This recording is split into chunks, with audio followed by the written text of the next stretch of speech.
নমস্কার সবাইকে, আমি মৌমিতা আর আপনারা দেখছেন লেটস কুক উইথ মৌমিতা। আজকে আমি আপনাদের সাথে এক মোগলাইয়ের রেসিপি শেয়ার করব। আর মোগলাইয়ের সাথে সার্ভ করার জন্য একটা আলুর তরকারি বানিয়েছিলাম, সেই আলুর তরকারি রেসিপিটাও শেয়ার করব। তো চলুন এই আলুর তরকারি আর মোগলাইয়ের রেসিপিটা দেখে নেওয়া যাক। প্রথমে মোগলাই বানানোর জন্য আমি ময়দার ডোটা মেখে নেব। তাই এখানে আমি নিয়েছি 300 গ্রাম ময়দা। ময়দার মধ্যে এবার দিয়ে দিয়েছি স্বাদ মতো লবণ, চিনি ও 2 চামচের মতো সাদা তেল। এবার ময়দাটাকে ভালো করে ময়াম দিয়ে নেব। ময়দাটাকে ভালো করে ময়াম দেওয়া হয়ে গেলে অল্প অল্প করে জল দিয়ে ডোটা রেডি করে নেব।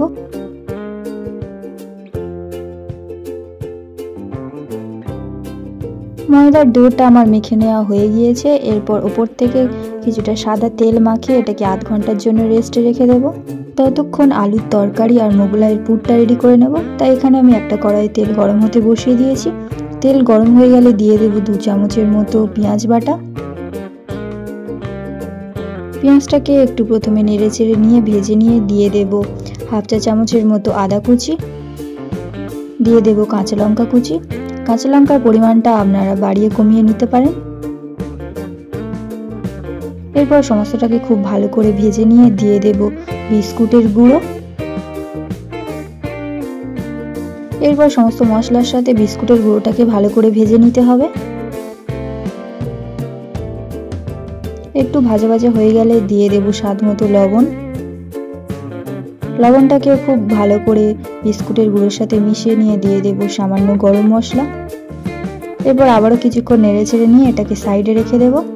এরপর আলুর তরকারিটাও বানিয়ে নেব। তাই একটা কড়াইয়ে তেল গরম হতে বসিয়ে দিয়েছি। তেল গরম হয়ে গেলে দিয়ে দেব কিছুটা গোটা জিরে, 2টো কাঁচা লঙ্কা ও পেঁয়াজ বাটা 2 চামচের মতো। এরপর পেঁয়াজ কাঁচা লঙ্কাগুলোকে ভালো করে ভেজে নেব। যেহেতু পুরো তরকারির ঝালটা এই কাঁচা লঙ্কা থেকে হবে, তাই কাঁচা লঙ্কার পরিমাণটা আপনারা বাড়িয়ে দিতে পারেন। এরপর দিয়ে দিয়েছি 3 চামচের মতো টমেটো বাটা।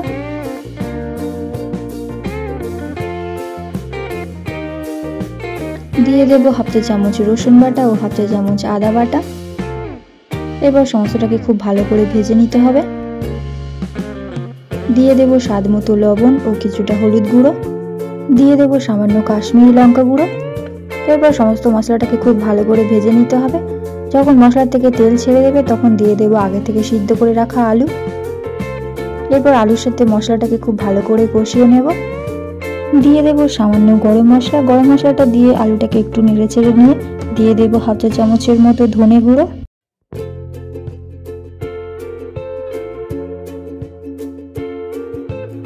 সমস্ত মশলার সাথে আলুটাকে ভালো করে কষিয়ে নেওয়া হয়ে গেলে এরপর যে মিক্সিতে আমি মশলা বেটেছিলাম সেই মিক্সি দেওয়া জল একটু দিয়ে দেব। এরপর কোনো রকম চাপা না দিয়ে এমনভাবে খোলা রেখে একটু নেড়ে চেড়ে নিতে হবে।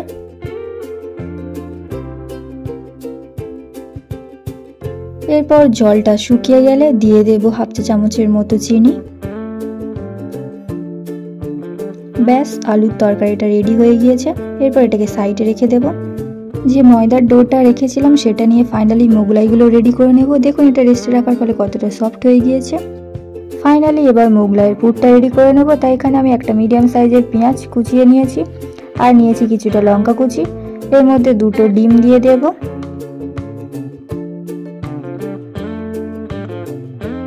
আর দিয়ে দেব যে বিস্কুটের গুঁড়োটা রেডি করে রেখেছিলাম সেই বিস্কুটের গুঁড়োটা 2 চামচ। এরপর সমস্তটাকে ভালো করে মিশিয়ে নেব ডিমের সাথে। দেখুন খুব ভালো করে ডিমের সাথে বিস্কুটের গুঁড়োটা মিশিয়ে নেওয়া হয়ে গিয়েছে। এরপর ময়দাটাকে আবার একটু হালকা হাতে মেখে নেব, নিয়ে এর থেকে বড় বড় করে লেচি করে নেব।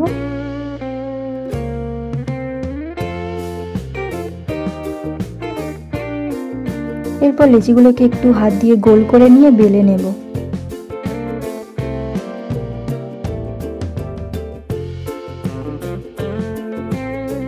কিছুটা শুকনো ময়দা ছড়িয়ে লেচিটাকে একটু বড় করে বেলে নিতে হবে। আপনারা চাইলে ময়দা বা সাদা তেল দিয়েও বেলে নিতে পারেন। দেখুন আমার বেলে নেওয়া হয়ে গিয়েছে। আমি বেলার সময় মাঝে সাদা তেল দিয়েও লেচিটা বেলেছিলাম। এরপর যে পুরটা রেডি করে রেখেছি ডিমের পুরটা, সেটা মাঝে ভালো করে ছড়িয়ে দেব।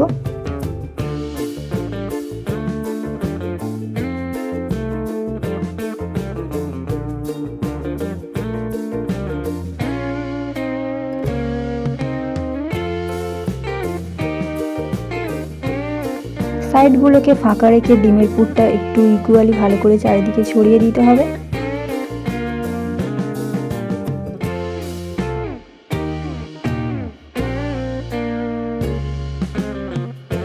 এরপর দুই ধার থেকে ফার্স্ট মুড়ে দেব।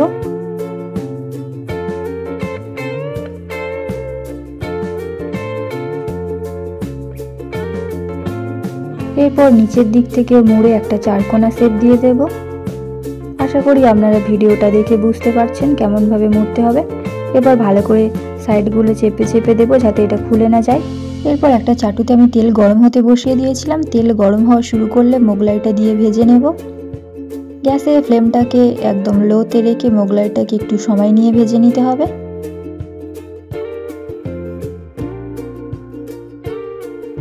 এরপর মোগলাইটাকে উল্টে দেব, দিয়ে এরকম সেম প্রসেসে আরো 2-3 বার উল্টে পাল্টে নিয়ে ভেজে নিলেই রেডি। দেখুন মোগলাইটা আমার ভেজে নেওয়া হয়ে গিয়েছে। এরপর এটাকে কেটে নেব। মোগলাইটাকে এবার আলুর তরকারি, সস ও স্যালাডের সাথে পরিবেশন করে নেব। তো এই মোগলাই রেসিপিটা আপনাদের কেমন লাগলো অবশ্যই জানাবেন, আর ভালো লাগলে সাবস্ক্রাইব করতে ভুলবেন না।